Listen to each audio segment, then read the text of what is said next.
अस्सलामुअलैकुम, बोल news headquarter से खुशामदीद। मैं हूँ सैयद रजी और मैं हूँ आपके साथ वरीशा जुल्फ़िकार। हेडलाइंस आप जान चुके हैं, आज खबरों में बात करेंगे। दीगर खबरों की जानिब बढ़ें और आपको ये बताएं कि वफाकी वज़ीर मुराद सईद के खिलाफ बात करना सहाफ़ी मोहसिन बेग को महंगा पड़ गया। FIA ने PTI रहनुमा की दरख्वास्त पर मोहसिन बेग को उनकी रिहाइशगाह पर छापा मारकर गिरफ्तार कर लिया। अहलकार दीवारें फलांग कर घर में दाखिल हुए। बेटे को भी हिरासत में ले लिया गया। तबीयत बिगड़ने पर सहाफ़ी मोहसिन बेग को पॉलीक्लिनिक अस्पताल पहुंचाया गया। गैर रस्मी गुफ्तगू में उनका कहना था तशद्दुद से उनकी नाक और पसलियों पर जख्म आए हैं। मोहसिन बेग के वकील राहील नियाजी ने बोल न्यूज़ से गुफ्तगू करते हुए कहा, FIA के पास कोई सर्च वारंट नहीं था।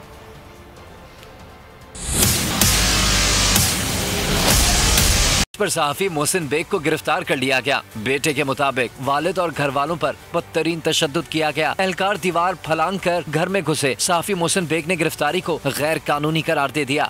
पुलिस की कस्टडी में था, उनकी कस्टडी में नहीं था, लेकिन उनके अफसरों ने बहुत ज्यादा तशद्दुद किया। FIA का और पुलिस का क्या रवैया रहा आपके पास? ये देख लें, मेरा चेहरा देख लें, मेरी वो रिब्स तोड़ी है इन्होंने।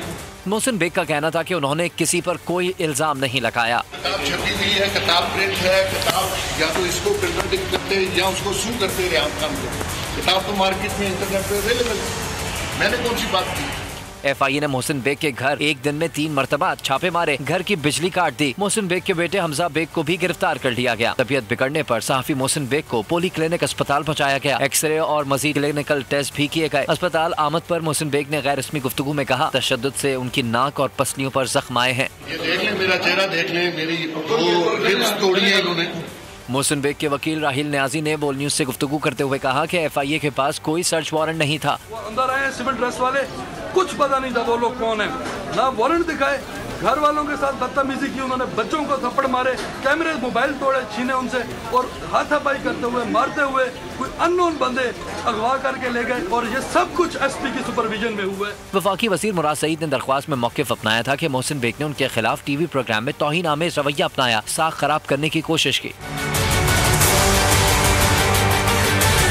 और इसी तमाम तर मामले पर बात करेंगे। हमारे साथ मौजूद हैं सीनियर तज्ज़ियाकार और एंकर पर्सन अमीर अब्बास। अमीर, बहुत शुक्रिया आपके वक्त का। अमीर अब्बास, गुज़िश्ता रोज़ जो कुछ हुआ वो सबके सामने हुकूमत की जानिब से दावे किए जाते हैं कि आज़ादी इज़हार के हक़ में, लेकिन फिर इस तरह की कार्रवाइयाँ की जाती हैं, क्या कहेंगे आप?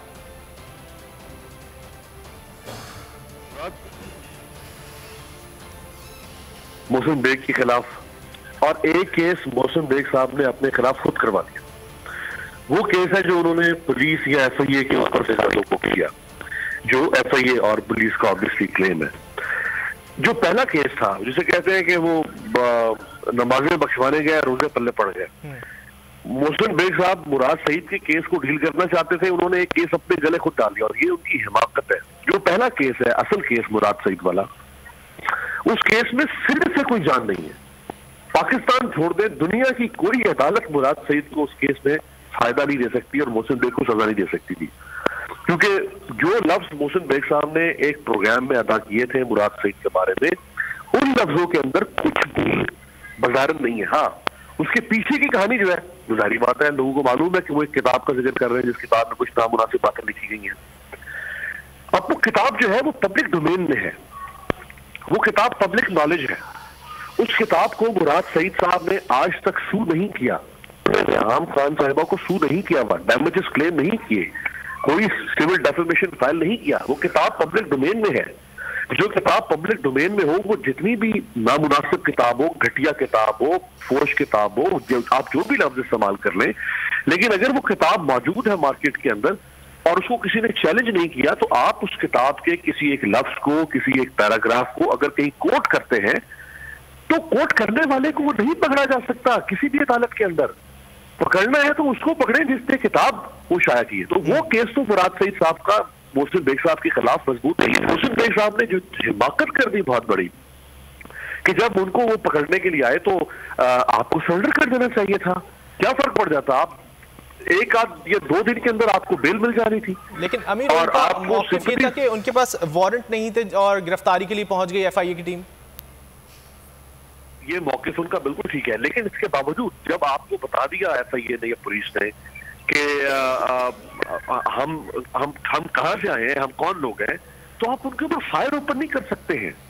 आप रजिस्ट करना चाहते हैं, आप ये कह सकते हैं कि मैं गिरफ्तार नहीं कराया। आप अपने लॉयर को बुला सकते हैं, आप उनसे कह सकते हैं कि आप पहले वारंट लेकर आए फिर मुझे गिरफ्तार करें। वो ज्यादा से ज्यादा ये होगा ना कि आपको घसीट के लेकर चले जाएंगे, आपको कोर्सिवली अरेस्ट करेंगे, लेकिन आप उनके ऊपर फायर ओपन नहीं कर सकते हैं। अच्छा खासा केस मोहसिन बेग साहब के हक में जो था, उन्होंने वो केस डाल दिया। यानी जिस वक्त FIA ने वहां रेड किया तो सिंपैथीज मोहसिन बेग साहब की तरफ जा रही थी लोगों की, और लोग कह रहे थे कि बहुत गलत है, नामुनासिब है, ये हुकूमत उनको विक्टिमाइज कर रही है, क्योंकि वो इमरान खान साहब पर बहुत सख्त तनकीद कर रहे हैं गुज़श्ता 3 साल से, बहुत सख्त तनकीद कर रहे हैं, और बाज़ औक़ात वो उस तनकीद के अंदर गैर मुनासिब गुफ्तगू भी कर जाते हैं। ठीक है, मज़ाहमत नहीं करनी चाहिए थी मोहसिन बेग साहब को। हमारे साथ रहेगा अमीर, हमें ज्वाइन किया फारूक आदिल साहब ने। फारूक साहब, आप क्या समझते हैं जिस तरह कल मामले को टैकल किया गया हुकूमत की जानिब से भी, और फिर फारूक आदिल साहब की और फिर मोहसिन बेग की जानिब से जिस तरह मज़ाहमत की गई, दुरुस्त थी? ये देखिए, ये दो अलग मामलात हैं। मैं अभी बात सुन रहा था अमीर साहब की। देखिए, अगर जो किताब, मैं इस हुकूमत का नाक़िद हूँ, सख्त नाक़िद हूँ, और इनको नापसंद करता हूँ, लेकिन किताब छप गई नहीं छप गई, इशू ये है कि हमें बिलो द बेल्ट कभी नहीं जाना चाहिए, हमें उसकी मजम्मत करनी चाहिए। ये सिलसिला शुरू ही नहीं होना चाहिए था। इस मामला मोहसिन बेग साहब ने ये दुरुस्त नहीं है, और इसके अलावा जो लोग कर रहे हैं, जो मीडिया कर रहा है, जो सोशल मीडिया पे लोग कर रहे हैं, ये सब गलत है, इसकी मजम्मत की जानी चाहिए। और ये अलग बात है कि जो कुछ भी हो रहा है ये तहरीक इंसाफ की अपनी हरकतों का फॉल आउट है।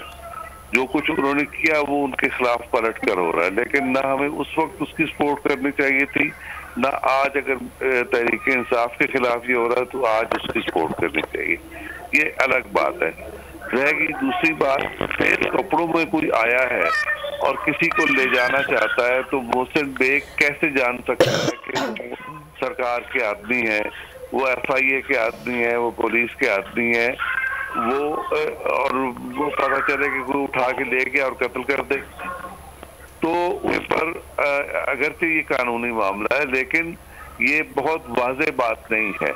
इस मामले पर फायरिंग वाली बात की तो सपोर्ट नहीं की जा सकती, लेकिन मुज़ाहमत की जा सकती है, और मुज़ाहमत करनी चाहिए थी, गिरफ्तारी नहीं देनी चाहिए थी, या फिर कानून का अपने वकील को बुलाते, ये जो भी सूरत करते, इस तरह से होना चाहिए था। तीसरा पहलू इसका ये है कि ये हुकूमत फाशिस्ट है, पहले दिन से फाशिस्ट है। इसने अपोजिशन में भी फाशिज्म किया, टेररिज्म किया, और इस वक्त सबसे पहले आज़ादी इज़हार पे कदगन लगाई इसने। इस मीडिया को तबाह कर दिया इन लोगों ने, और आने वाले दिनों में और हमें खराबी नजर आ रही है, एक तो मीडिया के साथ, ज़राए इब्लाग के साथ, और आवाम के साथ, और आज़ादी इज़हार के इशू पर हमें मसला नजर आ रहा है। लेकिन इससे जो बड़ा मसला है वो ये है कि इनके साथ आगे चल के और बुरा इसी गवर्नमेंट के साथ होगा, और ये आइसोलेट हो जाएगी। जैसे जुल्फ़िकार अली भुट्टो पाकिस्तानी सोसाइटी में एक दिन आया था कि वो आइसोलेट हो गए थे, और उनको इतनी बड़ी प्रिंसिपल पनिशमेंट मिली, और उनके हक में आवाज बुलंद करने वाला कोई नहीं था। वो अपने आप को उस रास्ते पर लेके जा रही है, बेहतर है कि उस रास्ते पर ना जाए। देखते हैं कि मामला अब ये क्या रुख इख्तियार करता है। बहुत शुक्रिया फारूक आदिल साहब और अमीर अब्बास, आपने वक्त निकाला हमसे गुफ्तगू की। ज़िला खैबर से ताल्लुक़ रखने वाले मोहम्मद हारून ने अंडर 16 क्रिकेट टूर्नामेंट में 17 विकेटें लेकर इवेंट के बेस्ट बॉलर का एजाज़ अपने नाम किया। मोहम्मद हारून से मिलवा रहे हैं हमारे नुमाइंदे एहतिशाम आसिफी।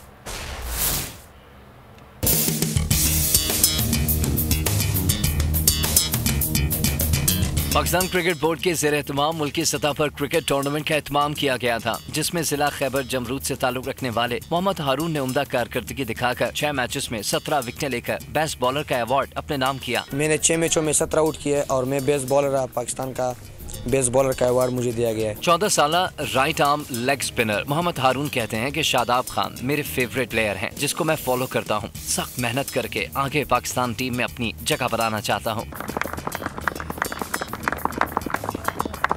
बेहतरीन खेल पेश करने पर मोहम्मद हारून के एजाज में उनके लिए खैबर क्रिकेट अकेडमी में वेलकम प्रोग्राम का इनेकाद किया गया था, जिसमें assistant commissioner Jawad Ali, Khyber cricket के patron in chief Malik Taimur और अलहाज बिलाल के अलावा मुतअद्दिद खिलाड़ियों और लोगों ने शिरकत की। हारून के हेड ट्रेनर मलिक तैमूर कहते हैं कि यासिर शाह के बाद पाकिस्तान को मिलने वाला वाहिद लेग स्पिनर हारून है जो मुस्तकबिल में मुल्क के लिए बहुत कुछ कर सकता है। मोहम्मद हारून जिन्होंने पूरे पाकिस्तान में स्पिन में टॉप की बॉलिंग में उन्होंने 17 विकेट लेकर टॉप पोजीशन पर वो खैबर पख्तूनख्वा की जानिब से खेल रहा था और अल्हम्दुलिल्लाह उसने इस टूर्नामेंट में बेहतरीन कारकर्दगी का मुजाहरा करते हुए एक साबित कर दिया कि वो फाटा में कोई टैलेंट की कोई कमी नहीं है। जरा नम हो तो ये मिट्टी बड़ी जरखेज है साकी। जिला खैबर की सरजमीन ने पाकिस्तान क्रिकेट टीम को शाहिद आफरीदी, शाहीन शाह अफरीदी, उमर गुल जैसे खिलाड़ी दिए। अब हारून भी आगे जाकर मुल्क को कौम का नाम रोशन कर सकते हैं। कैमरामैन काशिफ के साथ एहतिशाम आफरीदी, बोल न्यूज, जमरूद, जिला खैबर।